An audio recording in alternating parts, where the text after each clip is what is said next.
Welcome दोस्तों। आज की कहानी एक डेंजन शुरू होती है जो कि बहुत ही सुनसान था और आगे बढ़ते हैं तो देखते हैं बहुत सारी डेड बॉडीज, हर तरफ लाश ही लाश बिखरे हुए थे। यहाँ पे कोई भी ऐसा आदमी नहीं था जो जिंदा दिख रहा था। तभी हमारा मेन कैरेक्टर जो कि हाथ में तलवार लिए हुआ था और उस तलवार में पूरे खून ही खून था। जो हमारा मेन कैरेक्टर होता है वो बहुत ज़्यादा थक चुका था, लेकिन सामने उसके बहुत बड़ा विशाल अजगर था जो कि बहुत ही खतरनाक था और वो उसको मारने के पीछे पड़ा हुआ था। हमारा जो मेन कैरेक्टर होता है वही बचने की कोशिश करता है, बहुत भागता है, लेकिन जो अजगर था वो उसका पीछा बिल्कुल छोड़ता ही नहीं है। हर बार उसको मारने की तलाश में था। हमारा मेन कैरेक्टर उससे बहुत ज़बरदस्त फाइट करता है, लेकिन इसके दांत बहुत ज़्यादा मजबूत थे कि उसके वार का असर बिल्कुल भी इस पर नहीं हो रहा था। और ये अजगर इतना स्ट्रांग था कि हमारा मेन कैरेक्टर को यहाँ पे बार बार पीछे हटना पड़ता है। लेकिन यहाँ पे जो हमारा मेन कैरेक्टर होता है ये भी हार नहीं मानता है, क्योंकि ये जानता था कि यहाँ से बच के जाना नामुमकिन है। तो अपनी पूरी ताकत लगा के अपनी तलवार में उसके ऊपर हिट करने की कोशिश करता है। तभी इतनी तेज से अपने पूंछ से मारता है अजगर कि हमारा मेन कैरेक्टर के मुंह से खून निकलता है और दीवार में इतनी जोर जाके टकराता है। तभी तुरंत अजगर आता है, उसको मारने की कोशिश करता है, लेकिन हमारा मेन कैरेक्टर अपना फुर्ती दिखाते हुए वहां से भाग जाता है। फिर से जू होता है, अपनी पूरी ताकत लगा के उस पर अटैक करता है और अपनी सारी ताकत उसमें झोंक देता है। फिर भी यहाँ पे जो अजगर था उसका कुछ नहीं होता। अजगर फिर से उसको अटैक करता है और इस बार तो उसके पैरों को पकड़ लेता है। यहाँ पे जूहून भी अपनी पूरी ताकत लगा के उसके आंख पे बार बार अटैक करता है, लेकिन जो अजगर था वो उसके पैरों को इतनी बुरी तरीके से नोचता है कि उसके दोनों पैर को खा जाता है। यहाँ पे इन सब की हालत का कारण था सिर्फ डीकेबीएम का चीफ। इसने इन सबको जान के फंसाया था कि इसमें अंदर जाके ये लोग दोबारा वापस ना आ सके और ये बच सके अपने सारे क्राइम से। जो जूहून होता है वो तो बिल्कुल हार मानने की कोशिश नहीं करता है, अपने आखिरी दम तक उस अजगर को हरा के बाहर जाने की कोशिश करता है। लेकिन अब शायद यहाँ पे उसका आखिरी समय था, क्योंकि अजगर बहुत ज़्यादा क्लोज आता है और यहाँ पे उसको खाने ही वाला होता है। तभी कुछ ऐसा हो जाता है कि अजगर वहाँ पे फ्रीज हो जाता है, समय रुक जाता है पूरा। जूहून जो होता है उसको एक आवाज़ सुनाई देती है जो कि इसको कहती है कि तुम यहाँ से बाहर नहीं जा पाओगे, और कैसे जाओगे, तुम्हारे पैर तो है नहीं, तुम रेंग के जाओगे या चल के तो जा ही नहीं सकते। लेकिन यहाँ पे जो मेन कैरेक्टर वो इतने गुस्से में होता है, वो कहता है कि तुम क्या मेरी मजबूरी समझोगे, और वो बदला लेना चाह रहा था डीकेबीएम के चीफ से। तभी वहाँ से एक कौवा निकलता है लाइट से, और ये कौवा होता है रिलैक्स, और ये क्या करता है कि उसको फिर से पूरे पैर और वापस करके उसको 15 साल पीछे भेज देता है। हमारा मेन कैरेक्टर जैसे ही उठता है वो देखता है, वो तो चौंक जाता है कि उसके पैर वापस आ गए। पहले तो इसे यकीन नहीं होता है कि ये सच है, फिर बाद में देखता है कि वो पुलिस स्टेशन के अंदर है और उसके बगल में दो लोग बैठे हुए हैं।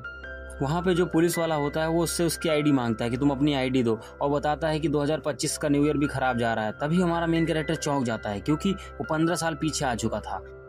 वो यकीन नहीं कर पा रहा था, लेकिन वो बहुत ही ज़्यादा खुश होता है कि उस कौवे ने उसको पीछे भेज दिया था और उसको सारी चीज़ें याद भी थी। जूहून खुशी हो रहा होता है, तभी एक औरत खड़ी होकर उसको चिल्लाती है, और तभी वो देखता है बगल में एक लड़का, जो कि उसको याद आता है कि ये लड़का वही था जिसने जान के इससे पंगा लिया था और इससे झगड़ा किया था, इसी वजह से ये पुलिस स्टेशन में है। ये औरत उसे बहुत ज़्यादा चिल्ला रही होती है। तभी उसको याद आता है कि हाँ, पिछली बार इसने बहुत ज़्यादा माफ़ी मांगी थी इनके पैसों के डिमांड को लेके, ताकि ये कम कर दें। तभी औरत इसको बदतमीज करके हाथ उठाने की कोशिश करती है, लेकिन मेन कैरेक्टर इसका हाथ पकड़ के और बोलता है कि पिछली बार भी मैंने कोई गलती नहीं की, तुम्हारे बेटे ही ने ज़बरदस्ती पंगा लिया था। ये सुनते ही उसका बेटा गुस्सा के आता है उसके पीछे और उसको मारने की कोशिश, लेकिन तब हमारा मेन कैरेक्टर उसको उठा के तुरंत पटक देता है, और वो लड़का उसको बोलता है कि अब तुम बहुत ज़्यादा फंसोगे। और जो हमारा मेन कैरेक्टर होता है यहाँ पुलिस वाले के सामने इसको पटक देता है, तो पुलिस वाले उसको जेल में बंद कर देते हैं। तभी वो जेल में सोच रहा होता है कि कैसे 2025 में डेंजन निकले और कैसे लोगों को अलग अलग सी पावर मिलने लगी इस डेंजन से, जिसे बोलते थे रेलिक्स। अलग अलग तरीके के रेलिक्स अब मिलते गए लोगों को, और उनके जो पावर थी वो अलग अलग बढ़ती गई। सबकी कॉम्बैट स्किल, बहुत लोगों के पास मैजिक्स अलग अलग तरीके के आने लगे थे। हमारा जो मेन कैरेक्टर होता है ये भी रेलिक्स को खोजता था, और इसको भी एक बार रेलिक्स मिला था, और इसी रिलैक्स की वजह से आज ये यहाँ पे जिंदा बच के वापस आया है 15 साल पहले। यहाँ पे जो अमीर लोग थे उन्होंने रिलैक्स की माइनिंग के लिए रोक लगा दिया। सबसे बड़े टीकेबीएम के चीफ थे, उनके अंडर में सारा डेंजन आ गया था और लोगों को जाने बिल्कुल नहीं दिया जा रहा था, और जो जाने की कोशिश कर रहा था उसको गन दिखा के डराया जा रहा था। यहाँ पे हमारा मेन कैरेक्टर तभी सोचता है कि यही था जो टीकेबीएम का चीफ, जो कि बहुत ही बड़ा करप्ट आदमी था, लेकिन इसने हमारे जो मेन कैरेक्टर की माइनिंग स्किल को देख के इसको अपने टीम में रख लिया था, और बहुत ही ज़्यादा गलत काम करवाता था। कभी चोरी करवाता था, जासूसी करवाता था, ऐसे ऐसे टेंजेंट भेजता था जहाँ पे जाना बहुत मुश्किल था, और ये खूब ज़्यादा अपना आप को अमीर बनाता जा रहा था। इसी वजह से जूहून भी इसको पालतू कुत्ते की तरह लॉयल्टी के साथ ही वफादारी कर रहा था। लेकिन एक दिन सब बदल गया, क्योंकि इसको उसने ने भेजा था डेंजर में ताकि इन्हें सब मर जाए वहाँ पे। ये सारी बातें सोच के हमारा मेन कैरेक्टर था जो बहुत ज्यादा सैड हो रहा था। लेकिन तभी उसकी आंखों के सामने स्क्रीन जैसे आने लगा। वो सोच रहा था ये ग्लिच है और अपने आंख को मार रहा था, लेकिन वहां पे फिर देखता है कि बार बार ही ऐसा हो रहा है। वो बहुत ज्यादा शॉक्ड हो जाता है और रेलेक्स को गाली देने लगता है और उल्टा सीधा बोलने लगता है रेलेक्स को। फिर स्क्रीन को पंच करने की कोशिश करता है। वो सोचता है कि पंच करके शायद उस स्क्रीन को हटाया जा सके, लेकिन ऐसा कुछ नहीं होता है। और तभी देखता है कि उसकी स्किल बढ़ गई। मतलब वो छोटी छोटी चीज़ों को भी बहुत क्लियरली देख रहा था, जो कि उसकी स्किल थी, जो कि स्क्रीन पे दिख रही है। तभी उसका दोस्त आता है, उसको वहाँ से बाहर छुड़ाता है और वो अपने दोस्त को थैंक यू बोलता है यहाँ पे। तो उसका दोस्त बहुत ज़्यादा शॉक हो जाता है, क्योंकि पहले तो कभी थैंक यू नहीं बोलता था। हमारे मेन कैरेक्टर को यहाँ पे पैसे की नीड होती है। तभी कुछ लोग उसे दिखते हैं, 4 लोग, और बोलते हैं कि तू काम पे कब आएगा। और इनको देखते ही हमारा मेन जो कैरेक्टर होता है बहुत ज़्यादा खुश हो जाता है, क्योंकि यहाँ स्कूल के टाइम पे ये लोग इससे बहुत ज़्यादा काम करवाते, थोड़े थोड़े पैसे पे बहुत ज़्यादा मारते थे और बहुत ज़्यादा परेशान करते थे। तो यहाँ पे ये सोचता है कि सबको मजा चखाएं।